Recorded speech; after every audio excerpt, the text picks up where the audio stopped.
The KWA mp9, a great all-around SMG. Great for CQB and room clearing operations. Great for you speed saucers. Or for just going plain old crazy.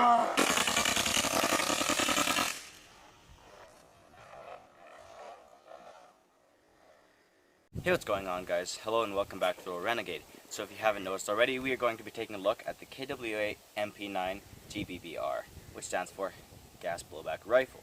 Except for this is not a rifle, this is an SMG, which stands for Submachine Gun. Folding stock. You refold the stock by just pressing that pin upwards.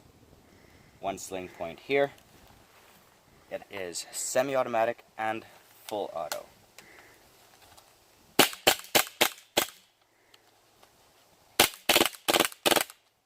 Just like that.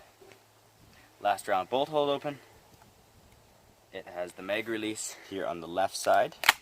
The bolt release here up on the top. It's like a Glock style bolt release.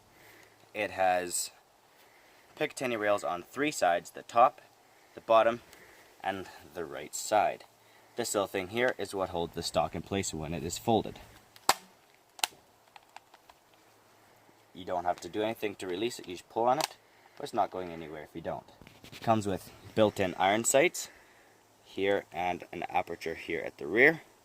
To cock it, simply grab the back of the bolt, squeeze, and cock it. It is a very fun gun. Right here at the front we've got a metal flash hider slash amplifier that makes it sound very aggressive. It is about 410 to 420 feet per second out of the box, but you also can get low velocity bolts for indoor use.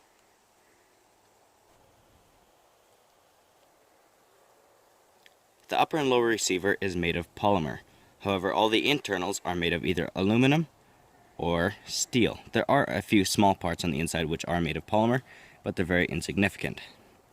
The mag release is made of metal, as well as the bolt release, the stock folding catch thingy, whatchamacallit, all the pins, the front sight, the rear sight is made of polymer. The stock is also made of polymer. I believe it is reinforced with steel, although I can't remember. The firing pin, or the firing striker, is made of metal. The bolt is made of metal, as well as the magazines. It's a very fun and scary gun to shoot. Scary as in it's very aggressive sounding and loud. So, without further ado, let's do a few accuracy tests. Now for the accuracy test, I'm using 0.25 gram Vulcan Infinity BBs and green gas. We're at about 10 yards.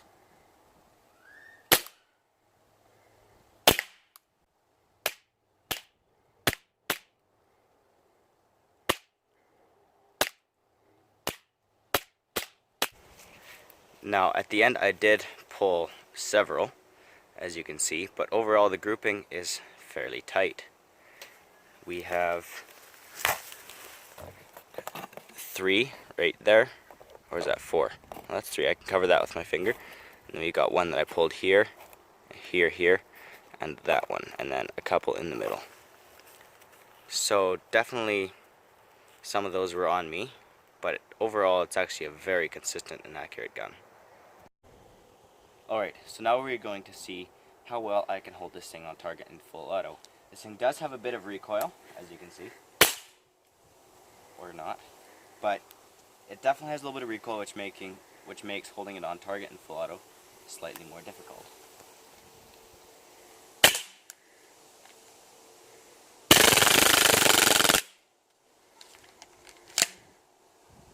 That grouping has grown quite a significant amount. As you can see, that grouping has grown quite a lot. The first few rounds were pretty good in here, and then they kind of started going everywhere after that. But it's a great gun for CQB because it's loud, the trigger is very quick, it's responsive just as in any GBBR or pistol that is blowback. But overall, It's definitely a fun gun. Now, if we're going to look at the Hopup, as you can see in the back of the receiver, there's little serrations around the edge of the chamber. And yes, I know the gun is a little bit dirty. It hasn't been used in a little while. It's been sitting in storage. But those little serrations, there is a tool which I don't have at the moment because I'm lazy and don't feel like going and getting it, that you stick in there and turn. It's a proprietary KWA Hopup adjustment tool. Now, that's the same tool that their 1911 uses, and I believe there are also a few other green gas guns that use it, that are made by KWA. Now, if you are wondering, if this thing will focus, there are currently, no attachments that go onto the end of this barrel without changing the whole outer barrel. I wish that there was, but unfortunately there isn't.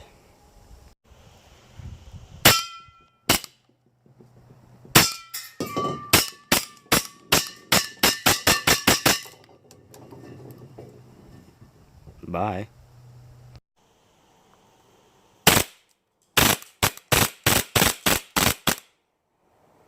Alright, so the mp9 was made by Brugger and Tomet. I think I'm saying that right, out of Switzerland.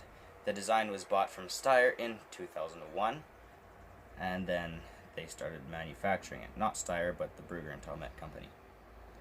They are originally, or in the real steel version, is chambered by 9x19 in 9x19 parabellum, also known as just the plain old 9mm. They are selective fire, just like this one. So this is basically an exact replica of the real steel version. All the controls and everything are the same, but this is an airsoft gun. Now you might be asking yourself, what about a safety? Well, the safety is right there. There is no actual safety. The safety is the trigger.